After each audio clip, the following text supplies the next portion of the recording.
जय हिंद दोस्तों, स्वागत है आपका अपने YouTube channel study with KP में। तो आज की इस वीडियो में हम लोग छत्तीसगढ़ फॉरेस्ट गार्ड भर्ती का जो आपका 22 सितंबर 2024 के डेट में एग्जाम आयोजित होने वाला है और 29 सितंबर को आपका जो है प्रयोगशाला टेक्नीशियन और आपका जो है प्रयोगशाला परिचारक का जो एग्जाम होने वाला है उसके दृष्टि से हम लोग मेगा टेस्ट स्टार्ट किए हैं, जिसका कि ये दूसरा टेस्ट वीडियो है। इससे पहले भी हम लोग आपके लिए एक टेस्ट वीडियो ला चुके हैं, जिसका लिंक आपको मैं इस वीडियो के डिस्क्रिप्शन बॉक्स में दे दूंगा। आप लोग वहां से जाकर के उसको भी जरूर से देखिएगा। वहां पे भी हम लोग इंपॉर्टेंट क्वेश्चन एकदम डिस्कशन के साथ पूरा कंप्लीट किए हैं, ठीक है। तो यहाँ पे भी आप लोग वीडियो में अंत तक बने रहें और इसको अपने दोस्तों में ज्यादा से ज्यादा शेयर करें ताकि उनको भी इस वीडियो के बारे में पता चले और एग्जाम से पहले वो लोग इस वीडियो को देख सकें, ताकि यदि एग्जाम में यहां से कोई भी क्वेश्चन आता है तो उनसे ना छूटे। और यदि आप लोग हमारे चैनल पर पहली बार आए हैं तो हमारे चैनल को सब्सक्राइब कर लें ताकि आपको ऐसे ही वीडियो का नोटिफिकेशन समय के साथ में देखने को मिलता रहे। यहां पे हम लोग पहला क्वेश्चन देखेंगे, खोटनी बाजी का खोट खाए इस लोकोक्ति का अर्थ है। तो यहां पे हम लोग सबसे पहले छत्तीसगढ़ी भाषा से जो क्वेश्चन आने वाला है उसके बारे में यहां पे देख रहे हैं, ठीक है। तो इसका आंसर क्या हो जाएगा? आपका आंसर हो जाएगा परिचित से बार बार धन मांगना। तो खोटनी बाजी का खोट खाए इसका अर्थ क्या होता है आप लोगों का? परिचित से बार बार धन मांगना। चलिए अगला देखेंगे। अगला क्वेश्चन है आपका यहाँ पे,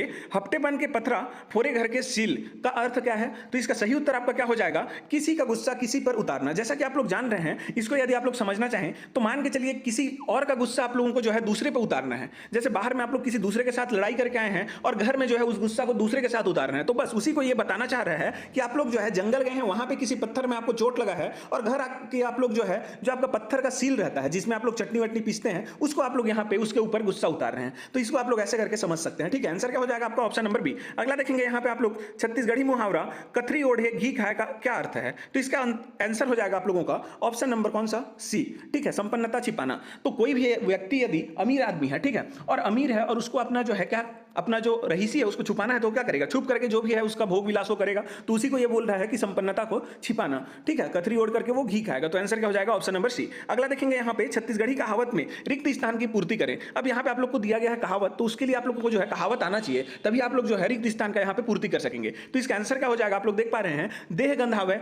मांगे बर, क्या मांगने के लिए? तो सिंदूर, ठीक है। तो आंसर क्या हो जाएगा? सिंदूर। तो देह गंधावे मांगे बर सिंदूर। तो आंसर होगा ऑप्शन नंबर डी। ये सब जो है प्रीवियस ईयर में आया हुआ क्वेश्चन है, जो इंपॉर्टेंट लगा है उसी को हम लोग आपके लिए यहाँ पर लेकर के आए हैं। यहाँ पे आप लोग देख पाएंगे, छत्तीसगढ़ी कहावत में रिक्त स्थान की पूर्ति करें। तो रंग रेली बुढ़िया चटाई के आगे में क्या करना है आपको? यहाँ पे रिक्त स्थान को भरना है। तो क्या हो जाएगा इसका आंसर? तो ऑप्शन नंबर सी, लहंगा, ठीक है। रंग रेली बुढ़िया और चटाई के लहंगा। तो आंसर क्या हो जाएगा? Option number C. अगला देखेंगे। अगला क्वेश्चन है आप लोगों का यहाँ पे, खटिया टोरना का अर्थ बतलाइए। तो खटिया टोरना का अर्थ क्या होता है? तो जब आप लोग जो है बिना काम के घर में सोए रहते हैं बिस्तर में, उसको हम लोग क्या बोलते हैं? तो उसी को बोलते हैं खटिया टोरना। मतलब कि निश्चिंत होकर आराम करना, ठीक है। निश्चिंत होकर यदि आप लोग घर में बिस्तर में पड़े हुए हैं तो उसी को क्या बोलते हैं? खटिया टोरना बोलते हैं, ठीक है। तो आंसर होगा ऑप्शन नंबर डी। अगला देखेंगे। अगला क्वेश्चन है आपका, ओरिया के पानी बरेंडी नहीं चढ़े, ठीक है।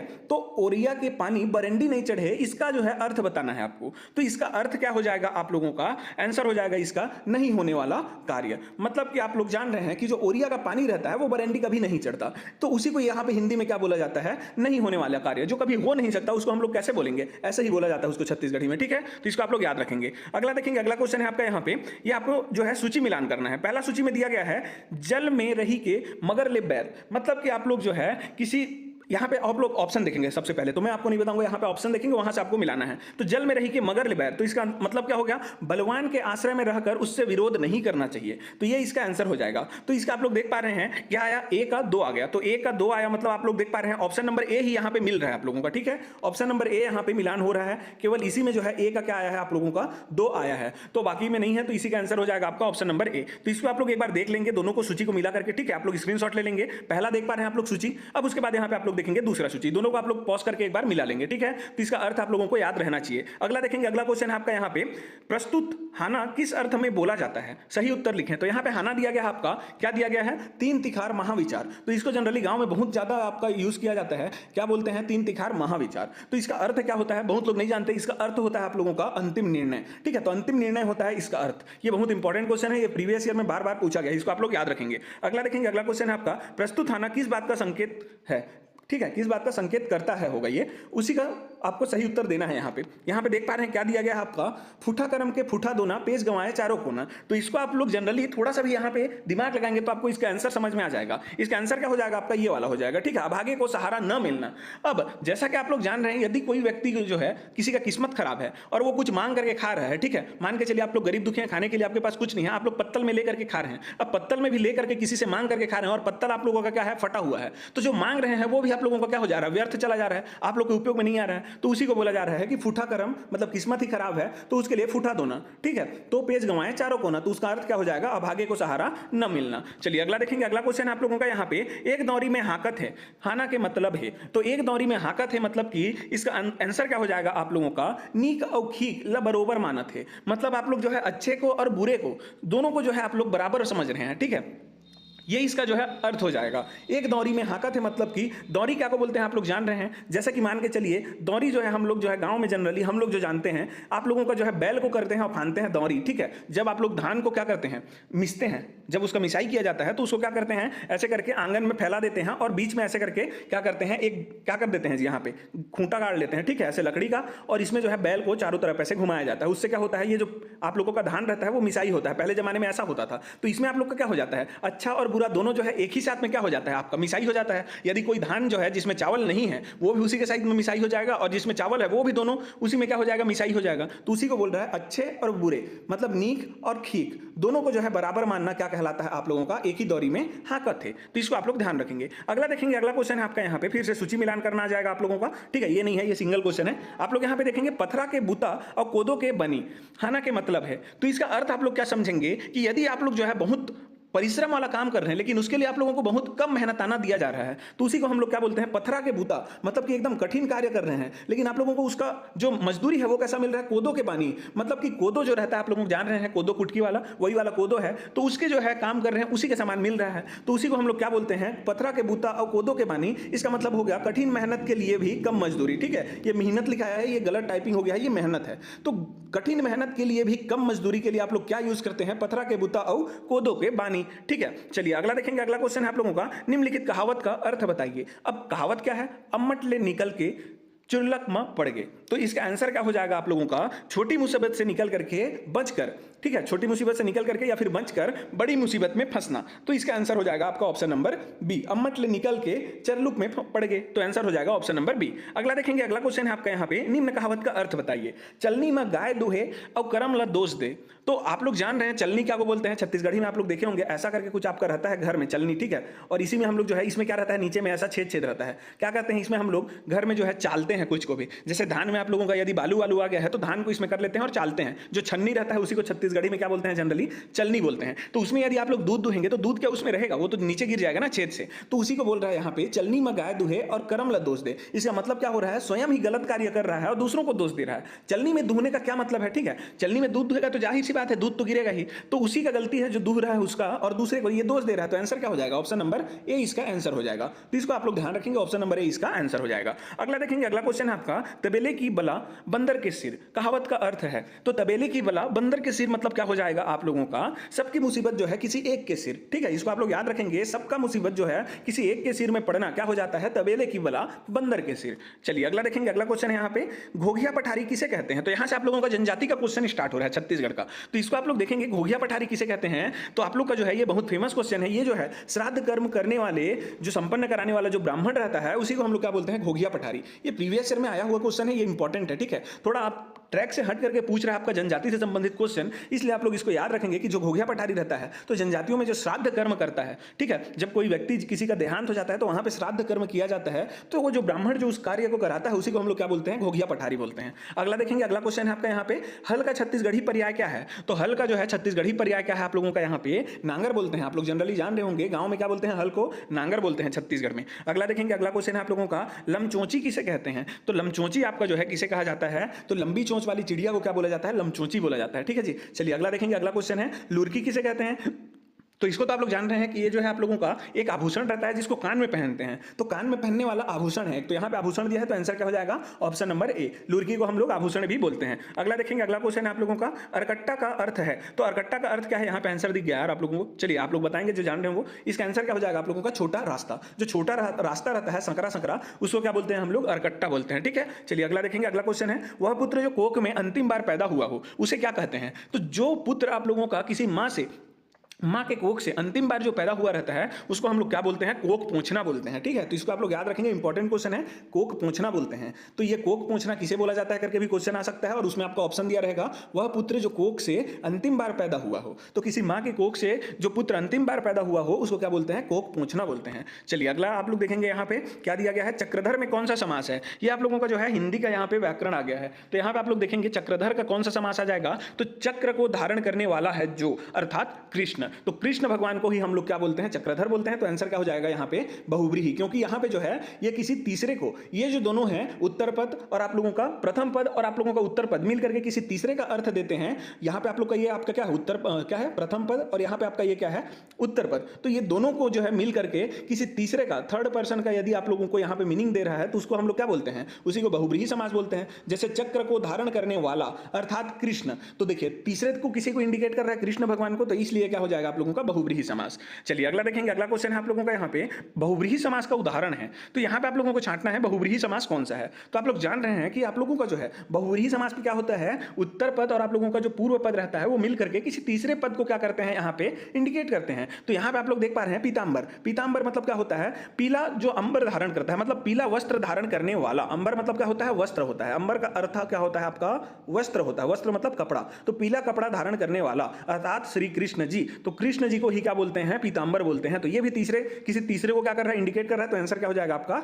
Option number D. बाकी यहाँ पे आप लोग देख रहे हैं यथाशक्ति, तो मैंने आपको कल बताया था कल के वीडियो में कि आप लोगों का जो अव्ययी भाव का पहचान क्या है, तो उसमें स्टार्टिंग में क्या आता है जी, आपका आ आएगा, प्रति आएगा, हर आएगा, भर आएगा, यथा आएगा, यावत आएगा। ये सभी आपका क्या है, आपका जो अव्ययी भाव समास है उसका पहचान है। तो यहाँ पे आप लोग देख पा रहे हैं यथा आ गया, तो यथाशक्ति मतलब शक्ति के अनुसार, तो ये आपका अव्ययी भाव हो गया। चौराहा, इसमें चार राहों का समूह, तो समूह आ रहा है मतलब जिसमें संख्यावाचक है वो आपका क्या हो जाएगा, द्विगु हो जाएगा। नील कमल, ये आप जो कहा है क्या हो जाएगा, नीला है जो कमल, ठीक है, तो ये आपका क्या हो जा रहा है, कर्मधारय हो जा रहा है। ठीक है, तो इसमें जो है आपका जो कमल है उसका यहाँ पे विशेषता बता रहा है, तो ये आपका क्या हो जाएगा, कर्मधारय हो जाएगा ना। तो चलिए इसका आंसर क्या हो जाएगा, आप लोगों का बहुव्रीहि बोला है, तो आंसर होगा आपका ऑप्शन नंबर डी। तो सभी को आप लोग याद करेंगे क्या क्या है उसको। अगला क्वेश्चन देखेंगे, यहाँ पे हम लोग निम्न में से बहुव्रीहि समास युक्त शब्द नहीं है। तो इसमें से आप लोग देख पाएंगे बहुव्रीहि समास युक्त शब्द कौन सा नहीं है, तो इसका आंसर क्या हो जाएगा आप लोगों का ऑप्शन नंबर सी, षष्ठ।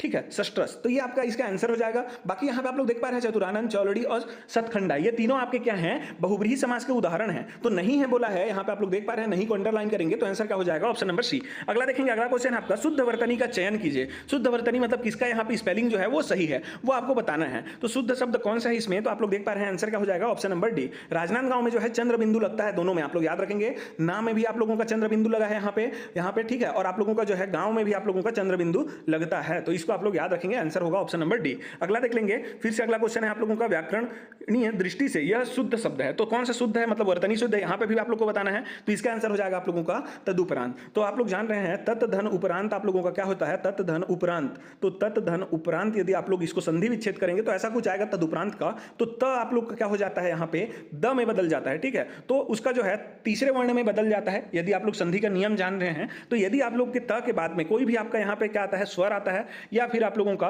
व्यंजन में से आप लोगों का कौन कौन सा आ जाएगा, तो आप लोगों का जो है कोई भी व्यंजन आ जाएगा, तो उसमें आपका क्या हो जाता है, त के बाद कोई भी स्वर या व्यंजन आएगा तो आपका क्या हो जाता है, यहाँ पे त का जो है आप लोगों का तीसरे वर्ण में इसमें परिवर्तन हो जाता है।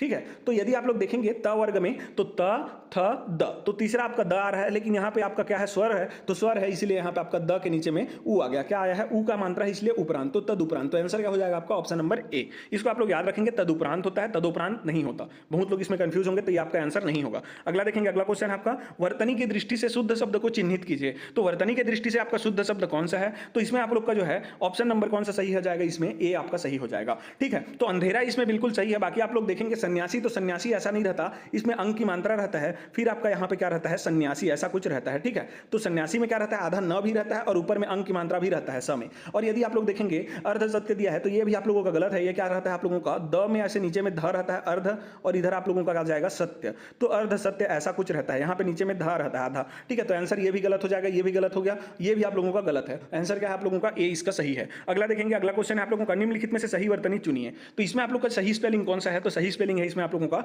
Option number D. ठीक है, कैसा रहता है? गृहिणी। तो ये आप लोगों का सही आप लोगों का स्पेलिंग है गृहिणी, तो आंसर हो जाएगा ऑप्शन नंबर डी। अगला देखेंगे, अगला है यहाँ पे गाल बजाना का अर्थ है। तो गाल बजाने का अर्थ क्या हो जाता है इसमें? तो आंसर हो जाएगा आप लोगों का बढ़ चढ़कर बातें करना, तो आंसर होगा ऑप्शन नंबर सी। जो आप लोग का जो है अधिक बढ़ चढ़ करके बातें करता है उसी को हम लोग क्या बोलते हैं? गाल बजा रहा है बोलते हैं, तो आंसर हो जाएगा ऑप्शन नंबर सी। अगला देखेंगे, अगला क्वेश्चन है आपका यहाँ पे घी के दिए जलाना का अर्थ है। तो घी के दिए जलाना का अर्थ क्या हो जाएगा आप लोगों का? प्रसन्नता प्रकट करना, तो आंसर क्या हो जाएगा आपका? Option number B. प्रसन्नता को प्रकट करना ही आप लोगों का क्या कहलाता है? घी के दिए जलाना। चलिए अगला देखेंगे, अगला है आप लोगों का टिम टाम करना का अर्थ क्या है? तो टिम टाम करना का अर्थ क्या होता है आप लोगों का? तो आंसर हो जाएगा आप लोगों का आंसर ऑप्शन नंबर डी हो जाएगा। बाहरी दिखावा जो करता है उसी को हम लोग क्या बोलते हैं? टिम टाम कर रहा है क्या, ये बोलते हैं। ठीक है, तो हिंदी में जो है टिम टाम करना मतलब क्या होता है आप लोगों का? बाहरी दिखावा करना। चलिए अगला देखेंगे, अगला क्वेश्चन है आप लोगों का यहाँ पे पौ बाहर होना। पौ बाहर होना का अर्थ क्या है आप लोगों का? तो आंसर हो जाएगा ऑप्शन नंबर बी। लाभ होना को ही हम लोग क्या बोलते हैं? तो लाभ होना को ही हम लोग बोलते हैं हिंदी में पौ बाहर होना। तो ये सभी जो क्वेश्चन है ये पूछे गए हैं प्रीवियस ईयर में। ठीक है, तो ये इंपॉर्टेंट है इसलिए हम लोग इसको आपको यहाँ पे छांट करके लेकर के आए हैं आपके लिए। अगला देखेंगे यहाँ पे तन पर नहीं लगता पान खाए अलबत्ता का अर्थ क्या है? तो तन पर नहीं लगता मतलब तन पर कपड़ा नहीं है और जो है वो पान खा रहा है, इसका मतलब क्या हो जाएगा आप लोगों का? तो झूठा दिखावा करना। ठीक है, जैसा कि आप लोग जान रहे हैं तन पर कपड़ा नहीं है और वो पान खा रहा है, पान खा रहा है मतलब दिखावा कर रहा है, तो आंसर क्या हो जाएगा आप लोगों का? आंसर हो जाएगा आप लोगों का ऑप्शन नंबर ए, झूठा दिखावा करना। चलिए अगला देखेंगे, अगला क्वेश्चन है आपका यहाँ पे तबेले की बला बंदर के सिर। तो अभी हम लोग देखे थे ये क्वेश्चन रिपीट हो गया है, इसका आंसर क्या हो जाएगा? सबकी मुसीबत किसी एक के सिर में पड़ना। ये आपको क्या हो जाता है? तबेले की बला बंदर के सिर। ठीक है, चलिए अगला देख लेंगे, अगला क्वेश्चन है आपका यहाँ पे दाल भात में मूसलचंद का अर्थ है। तो इसका आप लोग का आंसर हो जाएगा कि बेकार दखल देना। तो यदि आप लोग दाल भात खाते रहते हैं उसमें आपका क्या आ जाता है? मूसलचंद मतलब कि आप लोग समझ सकते हैं कंकड़। ठीक है, तो कंकड़ आ गया तो वो क्या है आप लोगों का? बिना मतलब का दखल देता है। चावल खा रहे हैं, चावल में क्या आता है? कभी कभी छोटा सा कंकड़ आ जाता है, वो बिना मतलब का आप लोग को खाने में क्या रहता है? बाधा डालता है, तो उसी को क्या करते हैं? बेकार दखल देना। तो यही आपका आंसर हो जाएगा जी। ठीक है, बेकार दखल देना ही क्या बोलते हैं? दाल भात में मूसलचंद। चलिए अगला देख लेंगे, अगला क्वेश्चन है आपका यहाँ पे यदि आप लोग को वीडियो अच्छा लग रहा हो तो वीडियो को प्लीज़ लाइक कर दीजिएगा, क्योंकि इसको जो है आप लोगों को प्रोवाइड करने में बहुत ज़्यादा मेहनत लगता है इस पीडीएफ को बनाने में। ठीक है, चलिए यहाँ पे आप लोग देखेंगे, यहाँ से हम लोग जो है छत्तीसगढ़ का जियोग्राफी में एंटर कर रहे हैं। तो यहाँ पे आप लोग देख पा रहे हैं लेटराइजेशन का संबंध किससे है? तो लेटराइजेशन का संबंध किससे है? तो आप लोगों का जो है ये मिट्टी से संबंधित है। ये एक प्रक्रिया है, इसी को हम लोग हिंदी में बोलते हैं निक्षालन की प्रक्रिया। निक्षालन की प्रक्रिया में होता क्या है? तो उसको यदि आप लोग ब्रीफ में थोड़ा देखेंगे निक्षालन प्रक्रिया में, तो यदि किसी जगह में पर्टिकुलर जगह में आप लोगों का पानी जो है गिरता रहता है बहुत ज्यादा, तो क्या होता है? ऊपर का उसका जो आप लोगों का खनिज तत्व रहता है वो रिस करके नीचे चला जाता है। ठीक है, जमीन के बहुत नीचे में चला जाता है और वो जो जमीन रहता है वो क्या हो जाता है? अनुपजाऊ हो जाता है। मतलब उसका उपजाऊ जो क्षमता रहता है वो कम हो जाता है, उत्पादकता कम हो जाता है। तो इस प्रोसेस को हम लोग क्या बोलते हैं? निक्षालन। ये जनरली आपका जो है जसपुर जिला में आप लोग को देखने को मिलेगा। ठीक है, जो छत्तीसगढ़ में यदि आप लोग देखेंगे तो जसपुर जिला में, और यदि आप लोग देखेंगे इसको पूरे इंडिया लेवल पे तो ये केरल क्षेत्र में आपको देखने को मिलेगा लेटराइजेशन का ये जो आपका उदाहरण है वो। ठीक है, तो आंसर हो जाएगा आपका ऑप्शन नंबर ए, मिट्टी से संबंधित है ये। अगला देखेंगे यहाँ पे आमनेर, पिपरिया एवं मुस्का इन तीनों नदियों के संगम पर छत्तीसगढ़ का कौन सा शहर स्थित है? तो यहाँ पे देख लीजिए आप लोग कौन कौन सा नदी दिया है? आमनेर, पिपरिया एवं मुस्का। तो आमनेर, पिपरिया एवं मुस्का के जो संगम है उस पे आप लोगों का कौन सा नदी है, सॉरी कौन सा जगह यहाँ पे बता है? तो आपका जो है यहाँ पे खैरागढ़ बसा हुआ है। तो आंसर होगा आप लोगों का ऑप्शन नंबर कौन सा? डी इसका आंसर हो जाएगा। इसको आप लोग याद रखेंगे, खैरागढ़ जो है आप लोगों के आमनेर, पिपरिया और मुस्का इन तीनों नदियों के संगम पर बसा हुआ है। और यदि हम लोग और कुछ देखें, छत्तीसगढ़ में और भी त्रिवेणी संगम है, उसको हम लोग देखें तो यहाँ पे मैं आपको थोड़ा सा ब्रीफ में बताऊंगा। आप लोग देखेंगे महानदी। ठीक है, राजिम में आप लोग देखेंगे महानदी है, प्लस आप लोगों का क्या आ जाएगा? सोंढूर और आप लोगों का पैरी। ठीक है, इन तीनों नदियों के संगम पर आप लोगों का जो है राजिम शहर बसा हुआ है, राजिम। तो ये आप लोगों का एक त्रिवेणी संगम हो गया। दूसरा आप लोग देखेंगे तो चंद्रपुर में आप लोगों का क्या है? तो चंद्रपुर कहां पे बसा है? तो आप लोगों का महानदी प्लस आप लोगों का यहाँ पे कौन सा? जोंक नदी प्लस आप लोगों का शिवनाथ नदी। यहाँ पे आप लोगों का शिवरी नारायण है जी, ये चंद्रपुर नहीं है, शिवरी नारायण है। तो पहले शिवरी नारायण देख लिए, तो शिवरी नारायण कहां पे? महानदी, जोंक नदी और शिवनाथ नदी। और यहीं पे यदि हम लोग देखेंगे महानदी और आप लोगों का लात नदी और आप लोगों का मांड नदी, ये तीनों जो आप लोग देखेंगे तो ये आप लोगों का चंद्रपुर बसा है यहाँ पे। कहां पे? महानदी में, लात नदी और आप लोगों का मांड नदी, इन तीनों के संगम पे आपका है जो है क्या? चंद्रपुर। और अभी हम लोग जो है लेटेस्ट जो अभी आप लोगों का क्या जो आपका ट्रेंड में चल रहा है जो त्रिवेणी संगम है छत्तीसगढ़ में, उसको भी आप लोगों को जानना है। एक है आप लोगों का क्या? बस्तर क्षेत्र में है। कौन से नदी के संगम पर? तो आप लोग देखेंगे आप लोगों का इंद्रावती इधर से आ रहा है। ठीक है, उड़ीसा से, उत्तर से आप लोगों का आ रहा है क्या? इधर से नारंगी नदी, और दक्षिण से आप लोगों का जो है यहाँ पे आंजर नाला आ रहा है। तो यहाँ पे जो संगम है इसको हम लोग क्या बोलते हैं? चौड़ी घाट बोलते हैं। क्या बोलते हैं, चौड़ी घाट। ये आप लोगों का जो है अभी लेटेस्ट है, यदि प्रचलन में अभी, तो इसको आप लोग याद रखेंगे। चौड़ी घाट कहाँ है, तो बस्तर जिला में है। इंद्रावती, नारंगी एवं जो है आंजर नाला, इन तीनों नदियों के संगम पर है। और एक है आप लोगों का जो लेटेस्ट अभी ट्रेंड में चल रहा है, वो है आप लोगों के दुर्ग में। तो दुर्ग में आप लोगों का जो है कौन सा है जी, तो दुर्ग में है आप लोगों का एक जगह जिसका नाम है आप लोगों का सिल्ली शक्ति घाट। ठीक है, सिल्ली शक्ति घाट। ये जो है एक लोग आप लोगों का क्या है, ये त्रिवेणी संगम है, सिल्ली शक्ति घाट, सिल्ली शक्ति घाट। ये आप लोगों का सिल्ली शक्ति घाट जो है त्रिवेणी संगम है। कौन कौन से नदी का, तो आप लोग देखेंगे शिवनाथ नदी प्लस आप लोगों का आमनेर नदी प्लस आप लोगों का यहाँ पे जो है नंदकठी नदी, नंदकठी, ठीक है, नंदकठी नदी, इन तीनों नदियों के संगम पर आप लोगों का सिल्ली शक्ति घाट है। ये करंट का क्वेश्चन है, इसलिए मैं आपको यहाँ पे बता रहा हूँ, ये आपका जो है ट्रेंड में चल रहा है, इसको आप लोग याद रखेंगे। चलिए अगला देख लेते हैं। अगला क्वेश्चन है आप लोगों का, राजिम स्थित त्रिवेणी संगम में कौन सी तीन नदियां मिलती हैं। तो अभी हम लोग देखें महानदी और आप लोगों का पैरी और सोंढूर। तो आप लोगों का क्या हो जाएगा, महानदी, पैरी और सोंढूर, मतलब ऑप्शन नंबर डी हो जाएगा। अगला देखेंगे यहाँ पे चोकर बांध कहां स्थित है, तो चोकर बांध आप लोगों का कहां स्थित है, तो आंसर हो जाएगा आप लोगों का कबीरधाम जिला में। तो कबीरधाम जिला में आप लोगों का चोकर बांध स्थित है। तो इसको आप लोग याद रखेंगे, ये इंपॉर्टेंट है। चोकर बांध जो है कहां स्थित है, ये क्वेश्चन आया है, तो इसलिए मैं आपको इसको क्या कर रहा हूं, यहाँ पे प्रोवाइड कर रहा हूं क्वेश्चन को। आप लोग याद रखेंगे, स्टार मार्क लगा लीजिए। चोकर बांध कहां है, कबीरधाम में। अगला देखेंगे, अगला क्वेश्चन है आपका यहाँ पे, छत्तीसगढ़ राज्य में वर्तमान में कितने वन परियोजना मंडल हैं। तो जो आप लोग फॉरेस्ट गार्ड वाले लोग हैं ना, वो लोग जो है जरूर से इस क्वेश्चन को एकदम याद करके रट करके जाइएगा, क्योंकि हो सकता है आप लोगों का जो है फॉरेस्ट विभाग से संबंधित है, तो ऐसा क्वेश्चन जो है आप लोगों को पूछा जा सकता है। तो देखिए छत्तीसगढ़ में वर्तमान में कितने वन परियोजना मंडल, यहाँ पे फॉरेस्ट से संबंधित है, तो इसको आप लोग याद रखेंगे। वर्तमान में जो है 9 वन परियोजना मंडल है आपके, ठीक है, 9 वन परियोजना मंडल है। अगला क्वेश्चन आप लोग देखेंगे यहाँ पे, ये आप लोग का जो है गलती से यहाँ पे आंसर जो है यहाँ पे सी लिख लिया है, ये आंसर गलत हो जाएगा। ये आपका 9 है वर्तमान में वन परियोजना मंडल। अगला देखेंगे यहाँ पे, निम्नलिखित में से कौन छत्तीसगढ़ में वन विभाग का प्रशासकीय प्रमुख है। तो छत्तीसगढ़ में जो वन विभाग रहता है उसका जो है एडमिनिस्ट्रेटिव हेड कौन रहता है आप लोगों का, तो इसका आंसर हो जाएगा आपका ऑप्शन नंबर कौन सा, ए। इसको भी आप लोग याद रखेंगे, वन विभाग वाले लोग खास करके जो है इसको आप लोग याद रखेंगे। 4-5 क्वेश्चन अभी और मैं प्रोवाइड करूंगा, ये आप लोग के लिए इंपॉर्टेंट है। तो ये प्रधान मुख्य वन संरक्षक जो है, ये आप लोगों का क्या है, छत्तीसगढ़ में वन विभाग का प्रशासकीय प्रमुख होता है। तो इसको आप लोग स्टार मार्क लगा लीजिए। चलिए अगला देखेंगे। अगला क्वेश्चन है आप लोगों का, संयुक्त वन प्रबंधन की अवधारणा छत्तीसगढ़ में कब से स्वीकार की गई। तो छत्तीसगढ़ में जो है संयुक्त वन प्रबंधन की अवधारणा आप लोग याद रखेंगे, ये बहुत बार क्वेश्चन पूछा गया है, ठीक है, सीजीपीएससी में भी और व्यापम में भी। तो इसका आंसर क्या होगा, जून 1990 में आपका जो है संयुक्त वन प्रबंधन की अवधारणा को छत्तीसगढ़ में स्वीकार किया गया था। ठीक है, आंसर आप लोग जो है क्या मार्क आएंगे ठीक इसमें, तो जून 1990। इसको बिल्कुल से आप लोग रट लीजिए एकदम से, ठीक है, एकदम घोल करके पी जाइए इस क्वेश्चन को। अगला देखेंगे यहाँ पे, छत्तीसगढ़ शासन द्वारा प्रारंभ वृक्षारोपण के महाअभियान जो कि 2010 में स्टार्ट किया गया है, उसका नाम क्या दिया गया है। तो इसको आप लोग याद रखेंगे, क्योंकि इस समय भी आप लोगों का क्या था, तो बीजेपी सरकार था, अभी वर्तमान में भी बीजेपी सरकार है। तो हो सकता है कि ये क्वेश्चन पूछ सकता है, क्योंकि आप लोगों के ये जो है आप लोगों का वन विभाग से संबंधित है। तो इसका आंसर क्या हो जाएगा आप लोगों का, तो हरिहर छत्तीसगढ़ इसका आंसर हो जाएगा। ठीक है, जो आप लोगों का अभियान चलाया गया था महाअभियान 2010 में, उसका नाम क्या था, हरिहर छत्तीसगढ़। चलिए अगला देखेंगे। अगला क्वेश्चन है आप लोगों का यहाँ पे, निम्नलिखित में से किस जनजाति में गंधर्व विवाह का या फिर प्रेम विवाह जिसे पलायन बोलते हैं, ठीक है, पलायन विवाह बोलते हैं, एक ये प्रमुख प्रथा है। तो कौन से जनजाति में प्रमुख प्रथा है ये, तो इसको आप लोग याद रखेंगे। यहाँ से जनजाति का स्टार्ट हो रहा है आप लोगों का, तो आंसर होगा ऑप्शन नंबर बी, प्रजा जनजाति में जो है आप लोगों का ये क्या है जी, प्रचलित है, प्रमुख प्रथा है ये आपका, ठीक है, गंधर्व विवाह। इसमें वही है आप लोगों का, एक दूसरे को प्रेम करते हैं, वो लोग क्या करते हैं, घर से भाग जाते हैं, बाहर शादी होकर वापस आ जाते हैं, ये आपका क्या हो जाता है, प्रेम विवाह, पलायन विवाह, इसी को बोला जाता है, ये प्रजा जनजाति में है। अगला देखेंगे। अगला क्वेश्चन है आप लोगों का, मुरिया विवाह में महला का अर्थ होता है। तो मुरिया आप लोगों का क्या है, जनजाति है, तो उस जनजाति में जो विवाह होता है उसमें महला का अर्थ क्या होता है, तो महला का अर्थ होता है आप लोगों का सगाई। इसको आप लोग याद रखेंगे, जनजाति संबंधित जो भी क्वेश्चन है वो इंपॉर्टेंट है। तो ये आप लोगों का सगाई जो है ये महला को बोला जाता है, किसमें, तो मुरिया विवाह में, ठीक है, मुरिया जनजाति का जो विवाह है उसमें महला किसे बोला जाता है, सगाई को बोला जाता है। अगला देखेंगे यहाँ पे, जनजातियों के सामाजिक संगठन में उनका बहिर्विवाही समूह होता है।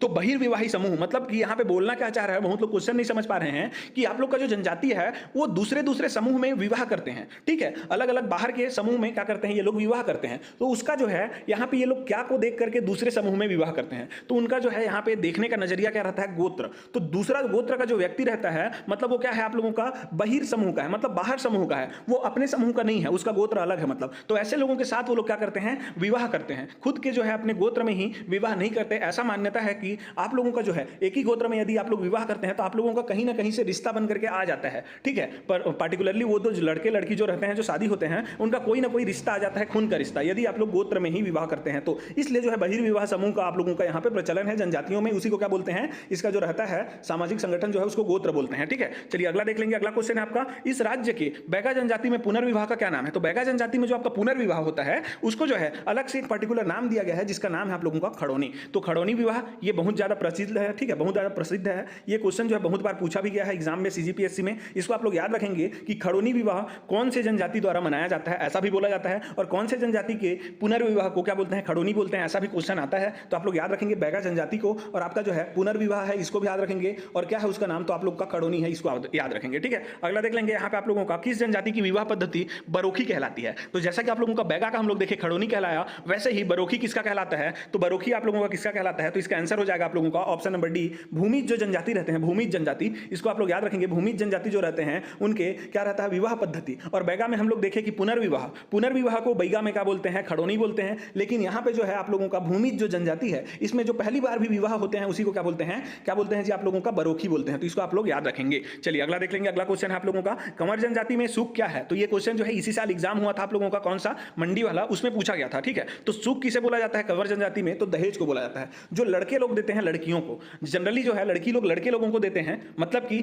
जो लड़की रहती है, लड़की के पक्ष वाले लोग क्या करते हैं, लड़के पक्ष को देते हैं। लेकिन इसमें क्या होता है, कंवर जनजाति में जो लड़के रहते हैं, लड़के बॉयज वाले लोग किसको देते हैं, लड़कियों को देते हैं, लड़की के घर के देते हैं, ठीक है। तो ये आप लोगों का क्या कहलाता है, दहेज जो रहता है कंवर जनजाति में, जो लड़कों के द्वारा लड़कियों को दिया जाता है, वो आप लोगों का क्या कहलाता है, सुख कहलाता है। इसको आप लोग याद रखेंगे। अगला क्वेश्चन है आप लोगों का यहाँ पे, आनंद प्रभु कुटी विहार में स्थापित मुख्य प्रतिमा किसकी है। तो यहां से हम लोग छत्तीसगढ़ के जो है इतिहास में एंटर कर रहे हैं, तो आप लोग इसको जो है अच्छे से याद करते चलिएगा। ये हम लोग का इंपॉर्टेंट क्वेश्चन है, ठीक है। तो आनंद प्रभु कुटी विहार स्थापित मुख्य प्रतिमा किसकी है, तो बौद्ध जी की, ठीक है। तो बुद्ध जी की जो है यह प्रतिमा है, तो इसको आप लोग याद रखेंगे। आंसर होगा ऑप्शन नंबर डी। अगला देख लेंगे, किस ग्रंथ में यह जानकारी मिलती है कि गौतम बुद्ध कुछ समय के लिए सिरपुर, जो कि आपके छत्तीसगढ़ के महासमुंद जिले में है, वहां आए हुए थे। तो इसका आंसर क्या हो जाएगा आप लोगों का, आंसर होगा आपका ऑप्शन नंबर ए। अवदान शतक से आप लोगों का पता चलता है ये, ठीक है। तो इसको भी आप लोग याद रखेंगे। चलिए अगला देखेंगे। इसमें आप लोगों को याद ही करते चलना है इतिहास में और आपका जनजाति में, क्योंकि ये जो है आपके इंपॉर्टेंट क्वेश्चन है, तो इसको आपको याद करना ही पड़ेगा। अगला आप लोग देखेंगे, बस्तर संभाग के निम्नलिखित में से किस स्थान पर बौद्ध चैत्य गृह प्राप्त हुआ है।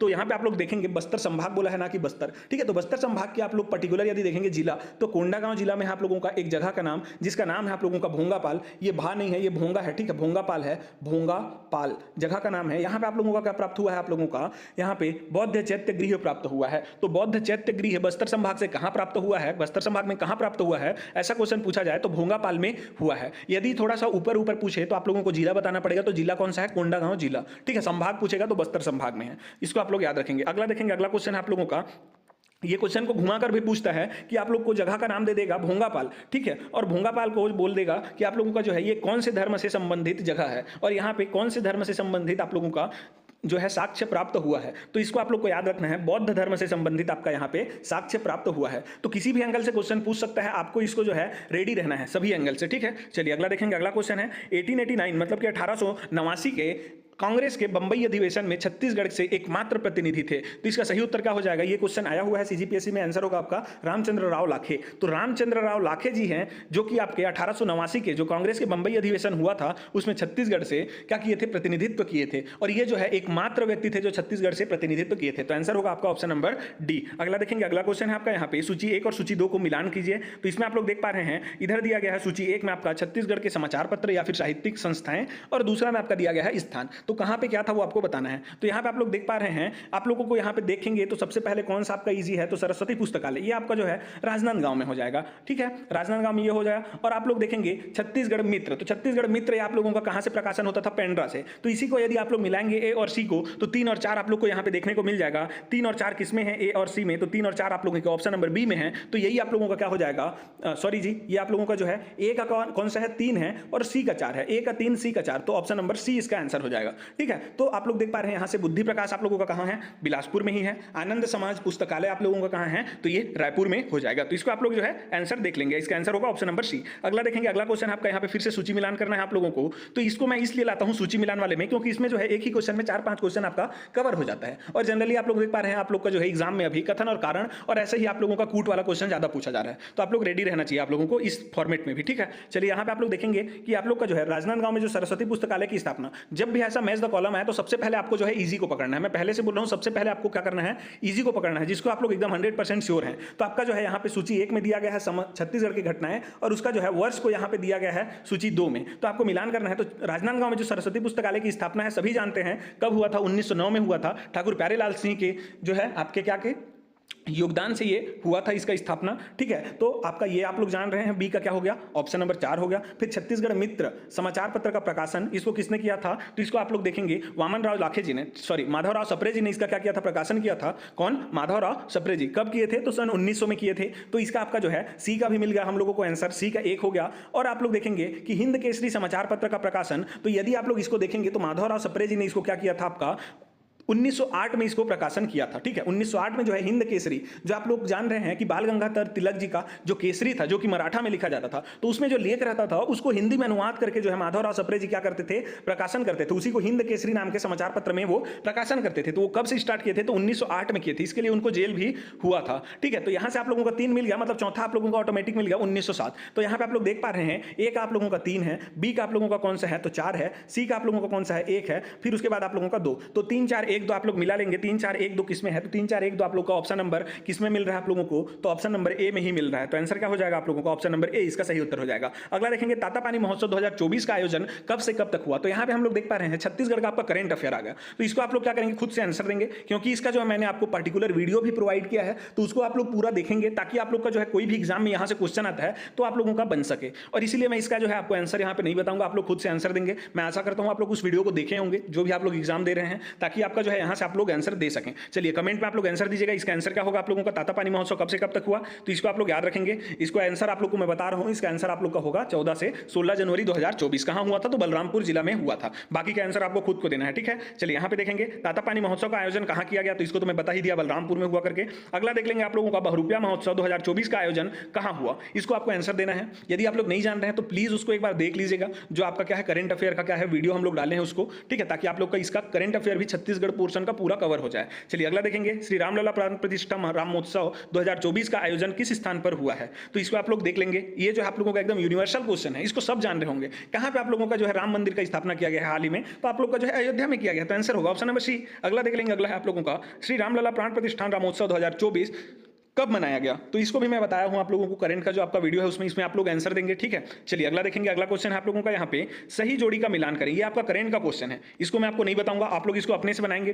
ठीक है, इसमें आप लोग मिलान कीजिए, इसका आंसर क्या होगा कमेंट करके बताएंगे आप लोग।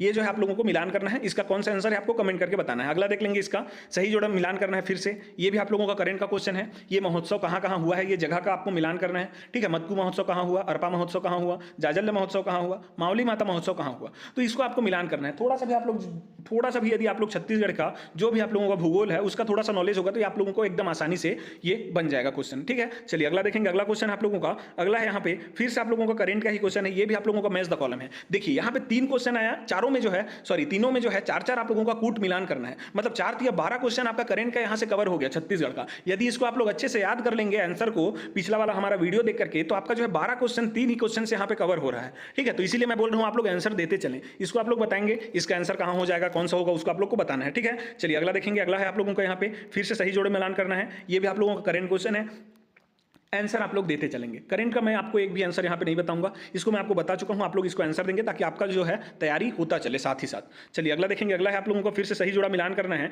इसमें जो है आपको बताना है कौन सा इसमें सही है, सही जोड़ा मिलान नहीं, सही जोड़ा का चुनाव करना है, कौन सा इसमें सही मिला हुआ है। तो मैं इसको आपको बताना चाहूंगा, इसका आंसर होगा आपका option number F, all of the above. इसमें जो भी मिला हुआ है ये आपका सही मिला हुआ है। तो यहाँ आप लोग देखे होंगे ऊपर के अभी हम लोग जो 4-5 अभी क्वेश्चन देखे हैं, इसमें से लगभग 5-5 25 क्वेश्चन आप लोगों का यहाँ पे कवर हो रहा है। तो 400 क्वेश्चन, 4 या 5 क्वेश्चन से आप लोगों का 25 क्वेश्चन यहाँ पे करंट का तैयारी हो रहा है। तो आप लोगों को इसको जरूर से याद करना चाहिए, ताकि आप लोग का जो है करंट का कोई भी क्वेश्चन आए तो ना छूटे। इसका आंसर क्या हो जाएगा, ऑल ऑफ द अबव। ये जो भी जगह है ये सही मिले हुए हैं। ठीक है, आपका मंदराजी महोत्सव कहां हुआ है, तो रवेली ग्राम राजनांदगांव जिला में हुआ है। वैसे ही ये सभी आपके ऐसे ही मिले हुए हैं। ठीक है, लाइन से। चलिए अगला देखेंगे, अगला क्वेश्चन है आप लोगों का यहाँ पे, भागीरथी नदी निकलती है। तो ये आपका इंडिया का जियोग्राफी हम लोग अभी स्टार्ट कर रहे हैं। तो इसका आंसर क्या हो जाएगा आपका, तो भागीरथी नदी जो है आपका कहां से निकलता है जी, तो आंसर होगा आपका गोमुख से निकलता है। बहुत लोग गंगोत्री बोलेंगे, लेकिन गंगोत्री में भी यदि अंदर डीप जाकर के पूछेगा तो आपको ऑप्शन दिया रहेगा यहाँ पे गोमुख। ठीक है, तो गोमुख को आपको यहाँ पे टिक करके आना है जब आपका ये दोनों ऑप्शन में दिया रहेगा। और यदि गोमुख नहीं दिया है तो आपको आंसर तो मारना है ऑप्शन नंबर बी, गंगोत्री से। ठीक है, चलिए अगला देखेंगे, अगला क्वेश्चन है आप लोगों का यहाँ पे, यमुना नदी का उद्गम स्थान है। तो जैसा कि आप लोग जान रहे हैं यमुना नदी का जो उद्गम है वो कहां से होता है, आपका बंदरपुच से होता है। बंदरपुच आप लोगों का एक चोटी है, उसका है नाम बंदरपुच। ठीक है, तो बंदरपुच से होता है आप लोगों का ये यमुना नदी। और यदि ग्लेशियर पूछे तो यमुनोत्री ग्लेशियर। ठीक है, यमुनोत्री ग्लेशियर ऐसा करके है इसका, हिमनद, यमुनोत्री हिमनद से आप लोगों का यमुना नदी निकलता है। ठीक है, इसको याद रखेंगे आप लोग। अगला है यहाँ पे गंगा नदी की एकमात्र सहायक नदी जिसका उद्गम मैदान से हुआ है। तो उसको चिन्हित करना है आपको इसमें से जो मैदान से निकलता है, ठीक है। जनरली आप लोग देख पा रहे हैं गंगा नदी के जितने भी आपके क्या हैं सहायक नदी हैं, यमुना हो गई, ठीक है, और अन्य भी इसके जो है रामगंगा, अन्य नदी हैं, वो आपके कहीं ना कहीं जो है ग्लेशियर से निकल रहे हैं या फिर कहीं पर्वत से निकल रहे हैं। लेकिन आपका जो है मैदान से निकलने वाला केवल एकमात्र ही उसका सहायक नदी है, उसका नाम है आप लोगों का गोमती नदी। तो इसको आप लोग याद करेंगे, गोमती नदी। ये बहुत इंपॉर्टेंट क्वेश्चन है, ये आपके IAS के एग्जाम में, आपका UPSC में ये क्वेश्चन पूछा गया है, तो इसको आप लोग याद रखेंगे। ऑप्शन नंबर C इसका आंसर हो जाएगा। अगला देखेंगे उज्जैन स्थित है, तो उज्जैन आप लोगों का कौन से नदी के तट पर स्थित है, तो इसको आपको याद रखना है, क्योंकि आप लोग का यहाँ पे जो है क्या होता है, आप लोग को कुंभ मेला जो होता है ना, ठीक है, 4 साल में या कितने साल में होता है कुंभ मेला, वो जो है यहाँ पे एक होता है। जो भी कुंभ मेले होते हैं उनमें से एक आपका उज्जैन में होता है। उज्जैन में आपका कहाँ, कौन से नदी के तट पर, तो क्षिप्रा नदी के तट पर। तो आंसर क्या हो जाएगा आपका, ऑप्शन नंबर B इसका आंसर हो जाएगा। चलिए अगला देख लेंगे। अगला क्वेश्चन आप लोगों का सूची 1 और सूची 2 को मिलान करना है। इसमें क्या दिया गया है, सूची 1 में आप लोगों का दिया गया है कि नगर का नाम दिया है, और दूसरा में आप लोग देख पा रहे हैं समीपवर्ती नदी का नाम दिया गया है। और आप लोग यहाँ पे जो है टाइपिंग मिस्टेक है, ये आपका इंद्रावती है, ठीक है, इंद्रावती है, आपको इसको ध्यान में रखना है। तो इंद्रावती नदी जो है इसके तट पर आपका कौन सा, ये उल्टा हो गया है जी, इधर जो है नगर लिख लिया हूं मैं और इधर आप लोगों का क्या है समीपवर्ती नदी लिख लिया हूं, तो ये उल्टा हो जाएगा। इधर समीपवर्ती नदी रहना चाहिए और इधर आप लोगों का नगर रहना चाहिए, ठीक है। तो इसको आप लोग थोड़ा एडजस्ट कर लेंगे। इंद्रावती नदी के तट पर आपका जो है कौन सा है, हम लोग जान रहे हैं बस्तर का जगदलपुर, ये आपका बसा हुआ है। और आप लोग देखेंगे क्षिप्रा नदी पे अभी हम लोग देखे हैं क्या है, आप लोगों का उज्जैन बसा हुआ है।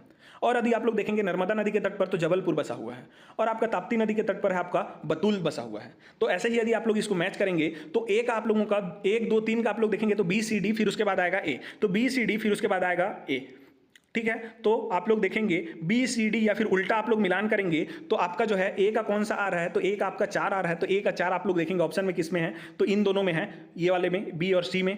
तो आप लोग को और मिलाना पड़ेगा। क्षिप्रा नदी कहाँ है, उज्जैन में, तो तीसरा का D, तो D का 3 आ रहा है, मतलब आपका ऑप्शन नंबर B इसका आंसर हो जाएगा। चलिए अगला देख लेंगे। अगला क्वेश्चन है आपका यहाँ पे, निम्नलिखित में से किसका सुमेलित नहीं है, ठीक है। इसमें कौन सा जो है सुमेलित नहीं है, किसका लिखा गया है, ये टाइपिंग मिस्टेक है यहाँ पे भी, कौन सा सुमेलित नहीं है, ऐसा रहना चाहिए ये। तो कौन सा इसमें सुमेलित नहीं है, इसमें आप लोग देख पा रहे हैं अहमदाबाद नगर का नाम है, साइड में उसका नदी का नाम दिया गया है। तो कौन से नदी के तट पर कौन सा बसा हुआ है वो आपका जो है यहाँ पे दिया गया है। तो इसमें आपका आंसर कौन सा है, कौन सा सुमेलित नहीं है बोला है, तो ये आपका सुमेलित नहीं है। हैदराबाद जो है आप लोगों का कृष्णा नदी के तट पर स्थित नहीं है। तो कौन से नदी के तट पर स्थित है ये आपको बताना है, ठीक है, इसको आपको बताना है। बहुत इंपॉर्टेंट क्वेश्चन है, बार बार पूछा गया है कि हैदराबाद जो है कौन से नदी के तट पर बसा हुआ है। इसको आप लोग आंसर देने का कोशिश करेंगे। मैं आपको हिंट दे रहा हूं, म से स्टार्ट होता है उस नदी का जो नाम है वो, ठीक है, म से स्टार्ट होता है। आप लोग इसको याद रखेंगे, इसका आप लोग को आंसर देना है। यदि नहीं जान रहे हैं तो गूगल में सर्च कीजिए और आप लोग को जो है पता करना है कि हैदराबाद जो है कौन से नदी के तट पर बसा हुआ है। चलिए अगला देखेंगे। अगला क्वेश्चन है आपका यहाँ पे, निम्नांकित में कौन से युग में सुमेलित है। तो आप लोग यहाँ पे देख पा रहे हैं, इधर दिया है जलप्रपात, इधर दिया है नदी, तो कौन सा जलप्रपात कौन से नदी में निर्मित हुआ है वो आपको बताना है।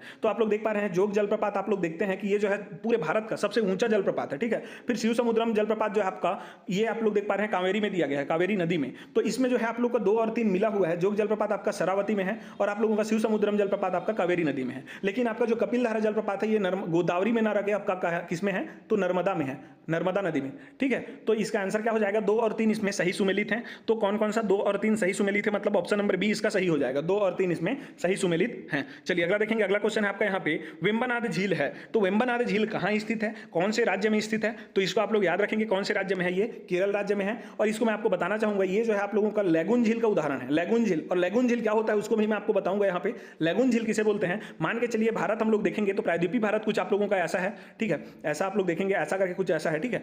अब इसको आप लोग देखेंगे तो आपका जो ये वाला आपका जो बाउंड्री है, इसमें मान के चलिए जैसे यहाँ पे आप लोग देखेंगे चिल्का झील, तो चिल्का झील ऐसे करके आता है और ऐसा कुछ ऐसा अंदर घुसा हुआ है, फिर ऐसे आ जाता है। तो ये आपका ये ऐसा अंदर घुसा हुआ कुछ भूमि का हिस्सा है जहां पे आपका झील बसा हुआ है। तो जो आपका क्या है, झील 3 तरफ से भूमि से घिरा हुआ हो, कोई भी ऐसा झील जो 3 तरफ से, ठीक है, इसमें आप लोग देख पा रहे हैं 1 2 3 तरफ से भूमि से घिरा हुआ हो और एक तरफ से जो है समुद्र से वो क्या रखता हो, संपर्क रखता हो। यहाँ पे आप लोग देख पा रहे हैं चिल्का झील है उड़ीसा में, वो एक साइड से क्या करता है, समुद्र से संपर्क रखता है और 3 साइड से भूमि से घिरा हुआ है ऐसे करके। तो ये आपका क्या है, ये आपका जो है लैगून झील का उदाहरण है, ठीक है, लैगून झील का उदाहरण है। तो ये वेम्बनाड झील भी कुछ ऐसा ही है जो केरल में स्थित है, ऐसा करके अंदर ये घुसा हुआ है। आप लोग देखे होंगे आपका जो बाघी मूवी है, बाघी मूवी, उसमें क्या होता है आप लोगों का जो नौका आप लोगों का रेस होता है, उसमें जो आप लोग जिस झील में वो लोग क्या करते हैं, नौका रेस करते हैं ना, वो फेमस है आपका वेम्बनाथ झील में ही वो होता है, छत्तीसगढ़ सॉरी भारत में, ठीक है, जो कि आपके केरल में है। तो इसको आप लोग याद रखेंगे, ये आपका केरल राज्य में है वेम्बनाथ झील। लैगून झील का उदाहरण है ये, ठीक है। अगला देख लेंगे यहाँ पे, निम्नलिखित में से कौन सा एक लैगून नहीं है। अभी मैंने आपको बताया लैगून झील का उदाहरण, तो इसमें आप लोग देखेंगे तो चिल्का तो आप लोगों का है, लैगून झील का उदाहरण अब यहाँ पे नहीं है बोला है, तो चिल्का है आप लोगों का। यहाँ पे आप लोग देखेंगे अष्टमुडी झील, ये भी है। पुलिकट झील ये आप लोगों के आंध्र प्रदेश और तमिलनाडु इन दोनों की सीमा पर स्थित है, जनरली ये आंध्र प्रदेश में आता है, ठीक है। तो ये पूछ भी सकता है कि आप लोगों का पुलिकट झील कहाँ स्थित है, तो आंध्र प्रदेश में है। यहीं पे आप लोगों का जो है सतीश धवन अंतरिक्ष केंद्र भी स्थित है, जहां से आप लोगों का जो है बहुत सारा जो रॉकेट है वो आपका प्रक्षेपित किया जाता है, ठीक है ना जी। तो इसको आप लोग याद रखेंगे। इसका आंसर क्या हो जाएगा आपका, लैगून कौन सा नहीं है, तो पेरियार झील जो आपका कर्नाटक में स्थित है, ठीक है, पेरियार नदी में ही है ये, तो ये आपका मानव निर्मित झील है, ये आपका क्या है, एक लैगून झील नहीं है। तो आंसर क्या हो जाएगा आपका, ऑप्शन नंबर सी इसका आंसर हो जाएगा। यदि लैगून झील नहीं है बोला है तो ऑप्शन नंबर सी इसका आंसर हो जाएगा, बाकी सभी लैगून झील है। चलिए अगला देखेंगे। अगला क्वेश्चन है आपका, भारतीय संविधान का कौन सा अनुच्छेद अल्पसंख्यकों को अपनी पसंद के शिक्षण संस्थाओं को स्थापित एवं संचालित करने के अधिकार को संरक्षण प्रदान करता है। तो ये आप लोगों का संविधान का क्वेश्चन है, इसको आप लोगों को याद करते चलना है कि आप लोगों का जो है जो अल्पसंख्यक हैं, जैसे भारत में बहुत से अल्पसंख्यक हैं, जो आपके हिंदू हैं उनको छोड़ देते हैं आप यदि, तो बाकी जितने भी हैं वो सभी अल्पसंख्यक हैं। जनरली अल्पसंख्यक को परिभाषित नहीं किया गया है संविधान में, लेकिन बोला ऐसा जाता है कि जो भी आप लोगों का 50% से कम है भाषा बोलने वाले, ठीक है, भाषा बोलने वाले और धर्म, भाषा और धर्म के आधार पर बांटा गया है अल्पसंख्यक को। तो जो धर्म आप लोगों का 50% से कम है वो लोग आपके क्या हैं, अल्पसंख्यक हैं। तो आपका हिंदू जो ही है वो आपका अल्पसंख्यक नहीं है भारत में, बाकी जितने भी हैं वो 50% से कम है, तो सभी जो है आपके अल्पसंख्यक में आते हैं। तो अल्पसंख्यकों को अपनी जो है मनपसंद की जो शिक्षण संस्थान है, ठीक है, जैसे आप लोग देखे होंगे क्रिश्चियन जो भी रहते हैं, क्रिश्चियन आपके समुदाय से जो रहते हैं वो लोग जनरली जो है आपका क्या करते हैं, वो लोग मिशन स्कूल खोलते हैं। तो वो लोग को जो है अपनी मनपसंद की शिक्षण संस्थान का स्थापित करने के लिए और संचालित करने के लिए उनको जो है अधिकार दिया गया है, ये संविधान में दिया गया है, ये इनका मौलिक अधिकार है। ये कौन से अनुच्छेद में दिया गया है, तो आपका जो है अनुच्छेद नंबर 30 में दिया गया है इसको, ठीक है। मैंने आपको बताया था कि आपका मौलिक अधिकार कहां से कहां तक है, तो अनुच्छेद 12 से 35 तक है। कौन से भाग में है उसको भी बताया था मैं आपको, भाग 3 में है। और ये जो है आप लोगों का कहां से लिया गया उसको भी बताया था मैं, यूएसए से लिया गया है इसको। और ये जो है आप लोगों का नकारात्मक प्रवृत्ति का है, ये इसको आप लोग ऐड कर लेंगे, नकारात्मक प्रवृत्ति का है ये, ठीक है। तो इसको आप लोग को याद रखना है, यहां से यहां तक आप लोग का जो है मूल अधिकार है। और इसी के अंतर्गत में आप लोग देख पा रहे हैं 30 आ रहा है 12 से 35 के बीच में, जो कि आपका मौलिक अधिकार है। तो ये 30 आप लोगों का जो है अल्पसंख्यकों को अपने मनपसंद की शिक्षण संस्थाएं स्थापित और संचालित करने का अधिकार देता है। अगला देख लेंगे यहाँ पे, बंदी प्रत्यक्षीकरण अधिनियम के अंतर्गत एक व्यक्ति बिना मुकदमा चलाए बंदी बनाया जा सकता है। तो आप लोगों को जो है इसका आप लोगों को यदि आपका उदाहरण देखना है तो आपको एक मस्त उदाहरण मैं आपको दूंगा, आप लोग एग्जाम देख के आएंगे, उसके बाद जो है उसको देखेंगे। एक मूवी का नाम बताऊंगा आपको, जय भीम करके आपका एक मूवी है साउथ का, ठीक है, जय भीम करके आपका सूर्या का आपका एक मूवी है। इसको यदि आप लोग देख लेंगे तो इसमें आपका जो है यही वाला जो मुद्दा है इसको लेकर के आपका ये पूरा मूवी बनाया गया है, एकदम एक नंबर का मूवी है। आप लोग इसको जरूर एग्जाम के बाद देखेंगे, ठीक है। आपका जो बंदी प्रत्यक्षीकरण है उसी के लेकर के आपका जो है ये मूवी बनाया गया है। इसमें आपका जो है नियम बनाया गया है कि किसी भी व्यक्ति को आपका जो है 3 महीना के लिए जो है बिना मुकदमा चलाए बंदी बनाया जा सकता है। तो आंसर क्या हो जाएगा आपका, ऑप्शन नंबर बी इसका आंसर हो जाएगा, 3 माह के लिए। चलिए अगला देखेंगे। अगला क्वेश्चन है आपका, 6 वर्ष की आयु से 14 वर्ष की आयु के बीच के सभी बच्चों को शिक्षा का अधिकार। तो इसका आंसर क्या हो जाएगा, ये क्या है आप लोगों का, 6 से 14 वर्ष की आयु के बच्चों को शिक्षा का अधिकार, ये आपका जो है मूल अधिकार है। मूल अधिकार है कौन से अनुच्छेद में दिया गया है, तो मैं आपको कल बताया था इसको कि 21 क में आपका दिया गया है ये वाला आपका जो प्रावधान है वो, ठीक है, अनुच्छेद 21 क में। इसको आप लोग याद रखेंगे। चलिए अगला देखेंगे। अगला क्वेश्चन है आप लोगों का यहाँ पे, और यहाँ पे एक क्वेश्चन ये भी बनता है कि इसको किस वर्ष में आपका जो है मूल अधिकार में जोड़ा गया है। पहले ये मूल अधिकार नहीं था, नीति निर्देशक तत्व था। इसको जो है 86वें संविधान संशोधन के तहत इसको क्या किया गया है, मूल अधिकार बनाया गया है। तो इसको आप लोग याद रखेंगे। अगला क्वेश्चन यहाँ पे हम लोग देखेंगे। अगला क्वेश्चन है आपका यहाँ, भारत के सर्वोच्च न्यायालय ने संविधान की मूल संरचना जो बुनियादी ढांचा का सिद्धांत है उसको प्रतिपादन निम्नलिखित में से किस मुकदमे में किया। तो ये इंपॉर्टेंट क्वेश्चन है, इसको आप लोग याद रखेंगे। ये आप लोग का केशवानंद भारती बनाम केरल राज्य, ठीक है। तो इसमें आपका क्या किया गया था, जो संविधान है उसके मूल संरचना बुनियादी ढांचा का जो सिद्धांत है उसको प्रतिपादित किया गया था किसमें, तो केशवानंद भारती बनाम केरल राज्य में। अब इसमें होता क्या है बुनियादी ढांचा में कि आप लोग जो है कोई भी ऐसा परिवर्तन नहीं कर सकते जो आपका क्या है संविधान में जो बुनियादी ढांचा में शामिल किया गया जो भी प्रावधान है उसको बदल सके। तो बुनियादी ढांचे में किसी न किसी हिस्से को जो है संविधान का शामिल किया गया है, उसमें आप लोग कोई भी संविधान का संशोधन करके या फिर कुछ भी करके जो है उसमें आप लोग चेंज नहीं कर सकते। वो आपका एकदम बेसिक है, जिसको बिना बदले आपको संविधान करना है, संशोधन करना है, ठीक है। तो वो आपका क्या कहलाता है, बुनियादी ढांचा कहलाता है। तो इसको जो है केशवानंद बनाम भारती बनाम केरल राज्य जो आपका क्या चला था, मुकदमा चला था, इसी के तहत उसको जोड़ा गया है। तो इसको आप लोग याद रखेंगे। अगला देखेंगे, अगला क्वेश्चन है आपका यहाँ पे, सामान्य न्याय और निःशुल्क विधिक सहायता का प्रावधान संविधान के किस अनुच्छेद में है। तो ये आपका जो है नीति निदेशक तत्व का क्वेश्चन है। ये जो है आप लोगों का अनुच्छेद 39 क में दिया गया है कि इसमें जो है आप लोगों का समान न्याय एवं निःशुल्क विधि सहायता का प्रावधान जो है संविधान के अनुच्छेद में किया गया है 39 क में। इसको आपको याद रखना है। 39 क में क्या दिया गया है, निःशुल्क विधिक सहायता और समान न्याय, इसको आपको याद रखना है 39 क में। चलिए अगला देखेंगे। अगला क्वेश्चन है आपका यहाँ पे, किस निदेशक सिद्धांत पर गांधी जी ने नैतिक दर्शन का प्रत्यक्ष प्रभाव है, गांधी जी के नैतिक दर्शन का प्रत्यक्ष प्रभाव है। तो इसमें आप लोग देखेंगे गौवध पर निषेध, ये जो है आप लोगों का, ये ऑप्शन नंबर सी, इस पर जो है आप लोगों का गांधी जी का नैतिक जो दर्शन है उसका प्रत्यक्ष प्रभाव है। गांधी जी आप लोग जान रहे हैं ये अहिंसा के मार्ग पर चलते थे, और गौवध आप लोगों का क्या में आ जाता है, जीव हत्या हो रहा है, मतलब हिंसा हो रहा है। तो उनके जो है नैतिक दर्शन के प्रत्यक्ष प्रभाव किसमें दिखाई दे रहा है आप लोगों को, गौवध निषेध, क्योंकि ये आपका अहिंसा के मार्ग पर चल रहा है, मतलब गौवध को रोकना। तो आंसर होगा आपका ऑप्शन नंबर सी। अगला देख लेंगे। अगला क्वेश्चन है, भारत के राष्ट्रपति पर महाभियोग चलाने के लिए कम से कम कितने दिन पूर्व की सूचना आवश्यक है। तो यदि आप लोग भारत के राष्ट्रपति को उनके पद से हटाना चाहते हैं, आप तो नहीं, लेकिन संसद में यदि हटाना चाहते हैं तो उनको जो है 14 दिन पूर्व जो है सूचना देना पड़ता है। किसको, राष्ट्रपति को, ठीक है। राष्ट्रपति को ही उनको सूचना देना पड़ता है कि हम लोग जो है आपके ऊपर महाभियोग चलाने वाले हैं। तो 14 दिन पहले उनको कम से कम सूचना देना है। भले ही आप लोग 1 महीने पहले दे दें, लेकिन कम से कम 14 दिन उनको समय देना है। उस बीच में वो लोग क्या करते हैं, 14 दिन में अपना जो है वो क्या करेंगे, बचाव के लिए कुछ उपाय वहां पे रखेंगे, ठीक है। तो इसको आप लोग याद रखेंगे 14 दिन, ये आपका इंपॉर्टेंट क्वेश्चन है, इसको आप लोग याद रखेंगे। अगला देखेंगे। अगला, भारतीय संविधान का कौन सा अनुच्छेद राष्ट्रपति के पद के लिए पुनः निर्वाचन की योग्यताएं निर्धारित करता है। तो इसका आपका आंसर याद रखना है। कौन सा है इसका आंसर, तो आंसर है आप लोगों का ऑप्शन नंबर डी, अनुच्छेद 57। ये आपके जो है राष्ट्रपति के पद के पुनः निर्वाचन के लिए योग्यताएं निर्धारित करता है। और इंपॉर्टेंट जो कुछ है अनुच्छेद वो आपको याद रखना है। राष्ट्रपति से संबंधित सभी क्वेश्चन को मैं यदि यहाँ पे लाऊंगा तो क्वेश्चन ज्यादा हो जाएगा। आपको याद रखना है कि अनुच्छेद जो 52 है वो आपका क्या है, तो अनुच्छेद 52 जो है भारत में राष्ट्रपति होगा, ठीक है, भारत का राष्ट्रपति होगा, ऐसा बताया गया है कि इसमें अनुच्छेद 52 में। अनुच्छेद 53 में क्या बताया गया है, तो अनुच्छेद 53 में बताया गया है कि भारत का राष्ट्रपति का जो कार्यपालिका शक्ति है वो क्या क्या है वो बताया गया है। फिर उसके बाद इंपॉर्टेंट है अनुच्छेद 72। तो 72 में आपका बताया गया है यहाँ पे कि राष्ट्रपति का जो क्षमादान करने का शक्ति है उसको किसमें बताया गया है, आपका अनुच्छेद 72 में। और अनुच्छेद आपको एक और याद रखना है 61। तो ये आपका जो है महाभियोग, जो अभी हम लोग ऊपर में क्वेश्चन देखे कि महाभियोग का जो प्रक्रिया है वो कब आपको जो है किसमें दिया गया है, महाभियोग का प्रक्रिया अनुच्छेद 61 में दिया गया है। और राष्ट्रपति से और कुछ संबंधित है वो आप लोग याद रखेंगे अनुच्छेद 108। ये आपका क्या है, तो ये आपका जो है संयुक्त अधिवेशन। अब संयुक्त अधिवेशन क्या होता है, तो लोकसभा और राज्यसभा दोनों का एक साथ बैठक कराना क्या कहलाता है आप लोगों का, संयुक्त अधिवेशन। और ये किसमें दिया गया है, तो अनुच्छेद 108 में दिया गया है। इसको आप लोग याद रखेंगे। और इसको कौन बुलाता है, तो राष्ट्रपति बुलाता है। कब बुलाता है, तो मान के चलिए कोई भी एक आप लोगों को विधेयक पारित करना है और वो लोकसभा से पारित हो गया और राज्यसभा में चला गया और राज्यसभा उसको पारित नहीं कर रहा, और ऐसा जो है करते हुए 6 महीने निकल गए कि वो जो है आप लोगों का उस विधेयक को पारित नहीं कर रहा है। या तो जो है एक कंडीशन ये हो गया कि पारित नहीं कर रहा है, और दूसरा कंडीशन ये है कि लोकसभा में वो पारित हो गया और राज्यसभा में दिया गया है उसको, तो राज्यसभा बोला कि इसमें कुछ चेंज करो और लोकसभा उसको मानने के लिए तैयार नहीं है।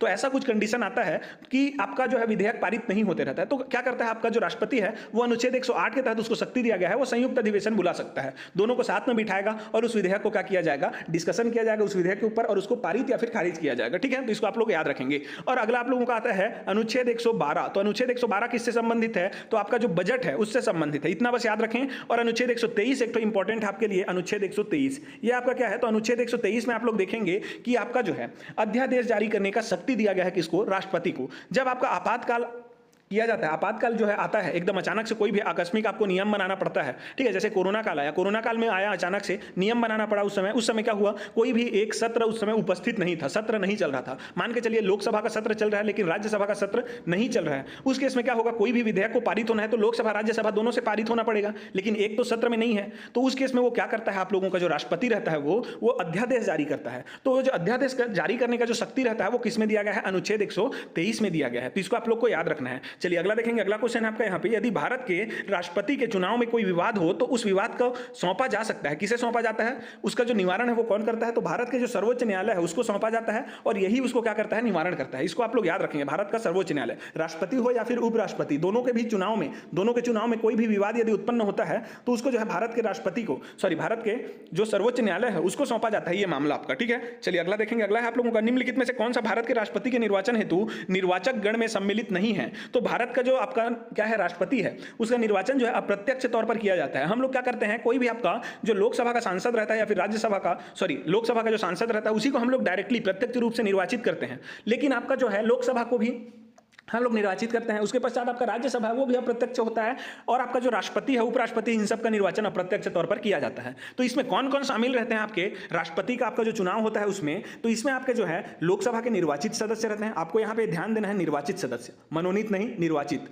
राज्यसभा के निर्वाचित सदस्य इसमें रहते हैं, राज्यों की विधानसभाओं के निर्वाचित सदस्य इसमें रहते हैं, और यहाँ पे बोला गया है नहीं रहते, सम्मिलित नहीं रहते। तो आपका जो है राज्यों के विधान परिषद जो दिया गया है ये यहाँ पे शामिल नहीं रहते। तो विधान परिषद के निर्वाचित हो या फिर मनोनीत हो वो यहाँ पे क्या नहीं रहते, शामिल नहीं रहते। बाकी जो है आपको याद रखना है, लोकसभा के निर्वाचित, राज्यसभा के निर्वाचित और राज्य विधानसभाओं के निर्वाचित, और आपका जो है जो पुडुचेरी है और आपका दिल्ली, ये दोनों जो है आपका जो केंद्र शासित प्रदेश है इनको भी यह अधिकार दिया गया है 70वां संविधान संशोधन के तहत कि आपका जो है विधानसभा का जो निर्वाचित सदस्य रहेगा वो राष्ट्रपति के चुनाव में हिस्सा ले सकता है करके। ठीक है, कौन कौन सा केंद्र शासित प्रदेश, तो दिल्ली और पुडुचेरी। तो इसको आपको याद रखना है। तो इसका आंसर क्या हो जाएगा, कौन शामिल नहीं रहता, तो ऑप्शन नंबर डी इसका आंसर होगा। ठीक है, राज्यों के विधान परिषद के निर्वाचित सदस्य इसमें शामिल नहीं रहते। अगला देखेंगे यहाँ पे, भारतीय संविधान के 70वें संविधान संशोधन द्वारा भारत के राष्ट्रपति के चुनाव में जिन दो केंद्र शासित प्रदेशों को भाग लेने का अधिकार दिया गया है, अभी मैंने आपको बताया कि दिल्ली और पुडुचेरी को जो है ये अधिकार दिया गया है। तो आंसर कौन सा होगा आपका, ऑप्शन नंबर बी इसका आंसर हो जाएगा। अगला देखेंगे, राष्ट्रपति के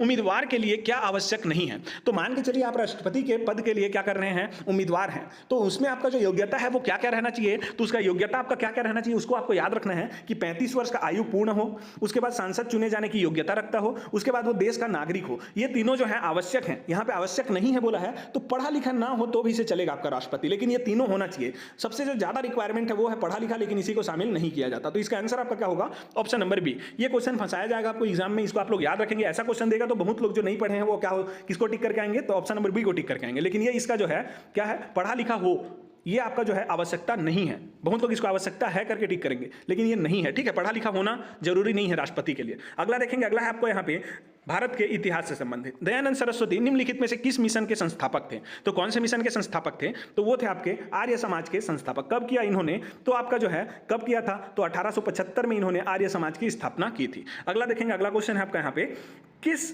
आंग्ल मैसूर युद्ध और कौन से वर्ष में टीपू सुल्तान की हत्या हुई थी। तो इसको आपको याद रखना है, चौथे आंग्ल मैसूर युद्ध और 1799 में आपका क्या हुआ था, टीपू सुल्तान की हत्या की गई थी युद्ध के दौरान ही। इसका आंसर क्या होगा, ऑप्शन नंबर सी। अगला देख लेंगे, अगला क्वेश्चन है आपका यहाँ पे, आत्मीय सभा के संस्थापक कौन थे।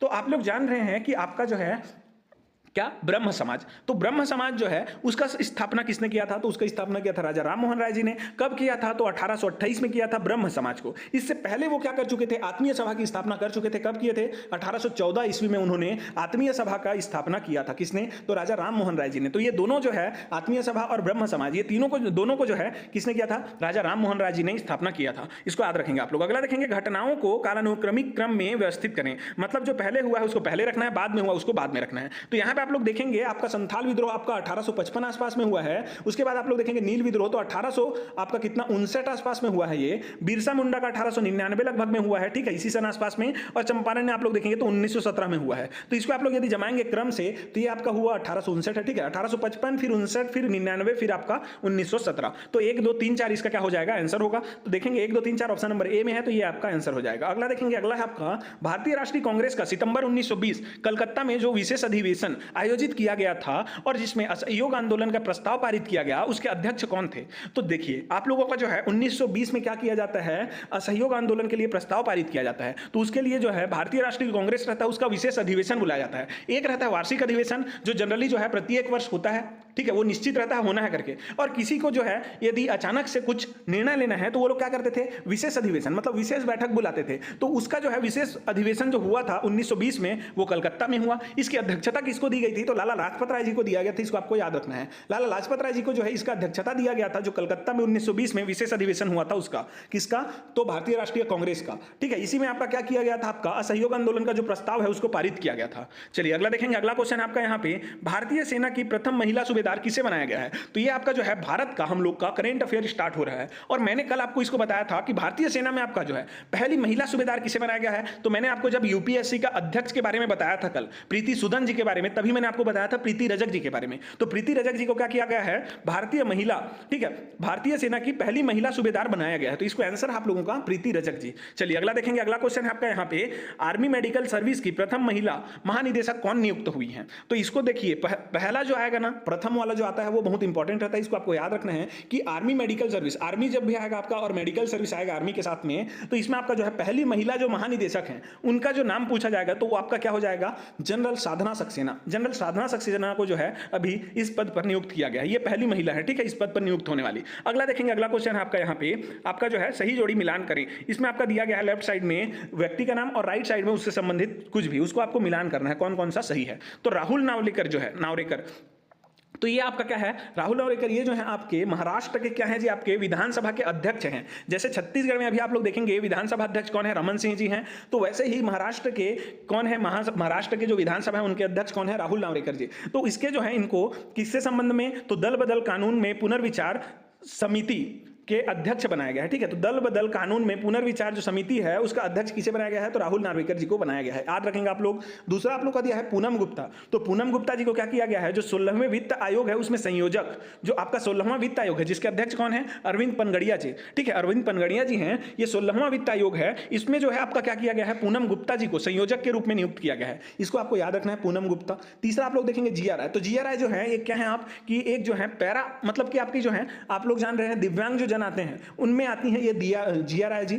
और ये जो है इंग्लिश चैनल जो आपका है ना, आप लोग देखेंगे यूरोप ऐसे खत्म हो रहा है और इधर आप लोगों का क्या है? ये यूके, लंदन जो आता है, लंदन और यूरोप के बीच में आपका एक चैनल है यहाँ पे। जैसे कि आप लोगों का भारत और पाकिस्तान के बीच में पाक जलडमरू मंडल है, वैसे ही यूरोप और आप लोग का यहाँ पे जो लंदन है इसके बीच में इंग्लिश चैनल आता है। तो इस इंग्लिश चैनल को जो है क्या करने वाले? सबसे कम समय में पार करने वाली जो पैरा तैराक, पैरा जब भी जुड़ जाता है मतलब कि आप लोग के दिव्यांग लोगों से संबंधित है, जो दिव्यांग हैं और वो जो है तैर करके सबसे कम समय में पार की हैं, वो कौन है? आपकी जीआरआई जी हैं। तो इसी को आप लोग देखेंगे, जो इंग्लिश चैनल है उसको पार करने वाली सबसे कम उम्र की पैरा तैराक कौन है? आपकी जीआरआई जी हैं। उसके बाद आप लोग देखेंगे काम्या कार्तिकेयन। तो ये आपकी क्या है? तो ये आपकी जो है माउंट एवरेस्ट चढ़ने वाली सबसे कम उम्र की भारतीय पर्वतारोही हैं। तो इसमें आपका 4 क्वेश्चन यहाँ पे कवर हो रहा है, इसको आप लोग याद रखेंगे। 4 क्वेश्चन आपका भारत का यहाँ पे जो है करंट का यहाँ पे कवर हो रहा है। तो इसको आप लोग का मिला हुआ है 1 2 3 4, इसको आप लोग देख लेंगे 1 2 3 4 मिला हुआ, ऑप्शन नंबर बी इसका सही हो जाएगा। अगला देखेंगे, भारत के प्रसिद्ध रेडियो शो होस्ट कौन है जिनका हाल ही में निधन हुआ है? तो रेडियो शो होस्ट करने वाले कौन है जिनका हाल ही में निधन हुआ है? तो अमीन सयानी जी।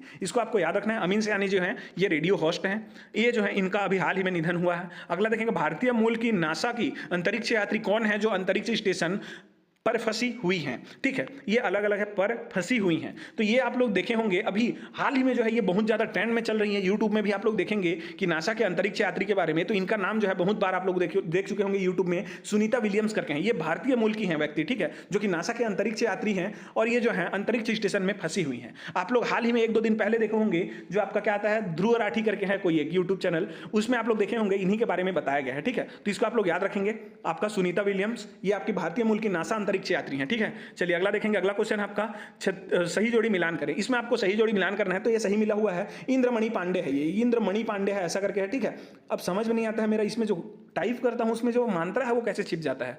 ये आपका इंद्रमणि पांडे है और ये आपका बीमस्टेक है। तो बीमस्टेक महासचिव है ये, ठीक है, महासचिव, ये थोड़ा सा गलती हो रहा है जी प्रिंटिंग में। ये आप लोग का इंद्रमणि पांडे और बीमस्टेक के महासचिव इनको बनाया गया है। कौन से क्रम के हैं उसको याद रखेंगे, चौथे क्रम के। चौथे क्रम के हैं इंद्रमणि पांडे, ये बीमस्टेक के महासचिव बनाए गए हैं। समीर शाह को क्या बनाया गया है, तो बीबीसी आपका जो है ब्रिटिश ब्रॉडकास्ट आपका कॉर्पोरेशन, ब्रिटिश ब्रॉडकास्ट कॉर्पोरेशन के अध्यक्ष बनाया गया है समीर शाह को। पवन दावुलूरी जो है इनको विंडोज व सरफेस समूह के एकीकृत प्रमुख बनाए गए हैं, विंडोज व सरफेस समूह के एकीकृत प्रमुख बनाए गए हैं। और सत्या नाडेला को तो आप लोग जान ही रहे होंगे, जो माइक्रोसॉफ्ट हैं उसके जो है सीईओ बनाए गए हैं ये। ठीक है, सत्या नाडेला जी। चलिए अगला देखेंगे। अगला क्वेश्चन आपका तो मिला हुआ है, तो 1 2 3 4 मतलब ऑप्शन नंबर बी इसका आंसर हो जाएगा। हाल ही में जनता के विरोध के कारण शेख हसीना को प्रधानमंत्री के पद से इस्तीफा देकर देश छोड़ना पड़ा। वह किस देश की प्रधानमंत्री थी? तो कौन से देश की प्रधानमंत्री हैं इसको तो आप लोग सब जान रहे होंगे। आंसर क्या हो जाएगा इसका, ऑप्शन नंबर सी, बांग्लादेश की थी। ये बांग्लादेश की प्रधानमंत्री थी, लगातार 5 बार जीत चुकी थी प्रधानमंत्री का जो आपका पद है उसको। ठीक है, 5 बार बन चुकी थी वो, तो इसको आप लोग याद रखेंगे, सी नंबर आपका आंसर होगा इसका। अगला देखेंगे, भारत के 75वें गणतंत्र दिवस समारोह के मुख्य अतिथि कौन थे? तो मुख्य अतिथि कौन थे, तो इमैनुअल मैक्रोन थे। इसमें आपका जो है आगे टाइप नहीं हुआ है, ये मैक्रोन है। ठीक है, आगे इसका आएगा मैक्रोन, मैक्रोन करके करके है ऐसे इमैनुअल मैक्रोन। तो ये जो है आपके फ्रांस के क्या थे, आपके राष्ट्रपति हैं फ्रांस के, वो जो है आए हुए थे। कौन? इमैनुअल मैक्रोन जी। इसको आपको याद रखना है। 75वें गणतंत्र दिवस समारोह, गणतंत्र दिवस मतलब 26 जनवरी को आपका जो है 2024 में ये भारत आए हुए थे। ठीक है, चलिए, और ये जो है ऐसे ही फ्रांस से जो है ऐसे हमारे जो आपके गणतंत्र दिवस समारोह में आने वाले जो आपके क्या रहते हैं जी, अतिथि रहते हैं, उसमें 6वें क्रम के ये क्या हो गए हैं, आपके फ्रांस राष्ट्रपति हो गए हैं। इससे पहले भी जो हैं 5 राष्ट्रपति आ चुके हैं एज आपके मुख्य अतिथि। किसमें? आपके तो 26 जनवरी को जो आपका क्या होता है, गणतंत्र दिवस समारोह होता है, उसमें ये 6वें क्रम के हैं इमैनुअल मैक्रोन जी। अगला देखेंगे, अगला क्वेश्चन है यहाँ पे सही जोड़ी का मिलान करें। तो इसमें आप लोग देखेंगे कि आपका जो ऋषि सुनक है, इनको क्या किया गया, आप लोग हाल ही में सुने होंगे पिछले साल कि ब्रिटेन के पूर्व प्रधानमंत्री, अब ये सही मिला हुआ है, पूर्व क्यों बोला गया है कि हाल ही में जो है क्या किया गया है, जो ब्रिटेन है उसमें जो है प्रधानमंत्री के पद को जो है इनको इस्तीफा देना पड़ा है। ये थे आपके कंजर्वेटिव पार्टी से, तो सॉरी ये आपके लेबर पार्टी से थे, अभी आपका जो है कंजर्वेटिव पार्टी वहां पे आ गया है सत्ता में, तो इनको जो है प्रधानमंत्री पद से इस्तीफा देना पड़ा है। ठीक है, तो इन्होंने अभी इस्तीफा दे दिया है, तो पूर्व प्रधानमंत्री है ऋषि सुनक, भारतीय मूल के व्यक्ति हैं। नीरज मित्तल आप लोग देखेंगे तो अंतरराष्ट्रीय दूरसंचार संघ के डिजिटल इनोवेशन बोर्ड का सह अध्यक्ष बनाया गया है इनको, नीरज मित्तल जी को याद रखेंगे। गैब्रियल अटल कौन है, तो गैब्रियल अटल जो है अभी फ्रांस के नवीन प्रधानमंत्री थे, लेकिन ये जो है अभी क्या कर लिए हैं, इनको जो है निकाल दिया गया है इस पद से। ठीक है, हटा दिया गया है। अभी नए आपके प्रधानमंत्री बनाए गए हैं गैब्रियल अटल की जगह में। फ्रांस में जो है अभी नए आपके क्या बनाए गए हैं, प्रधानमंत्री बनाए गए हैं। उसको आप लोग एक बार देख लीजिएगा गूगल में सर्च करके, कौन बने हैं अभी फ्रांस के जो है नए प्रधानमंत्री कौन बने हैं, वो आपको बताना है। कमेंट करके आप लोग बताइएगा। गैब्रियल अटल जो है अभी इस पद को त्याग चुके हैं। अगला देखेंगे लियो वाराडकर, ये जो है आयरलैंड के प्रधानमंत्री पद से त्याग दिया है इन्होंने। तो आयरलैंड का जो है जो प्रधानमंत्री पद था उसको इन्होंने त्याग किया है। ये भी भारत मूल के व्यक्ति हैं, इसलिए हमको इसको याद करना है, लियो वाराडकर को। ठीक है, इन्होंने जो है पद को त्याग दिया है, आयरलैंड के प्रधानमंत्री के पद को। अगला देखेंगे, अगला क्वेश्चन आपका आ जाएगा, इसमें भी 1 2 3 4 होगा। ठीक है, अगला देखेंगे किस भारतीय को विश्व बैंक समूह के आर्थिक सलाहकार पैनल का सदस्य नियुक्त किया गया है। तो किसको नियुक्त किया गया है, तो आप लोग जान रहे हैं राकेश मोहन जी को क्या किया गया है, विश्व बैंक समूह के आर्थिक सलाहकार पैनल का सदस्य नियुक्त किया गया है।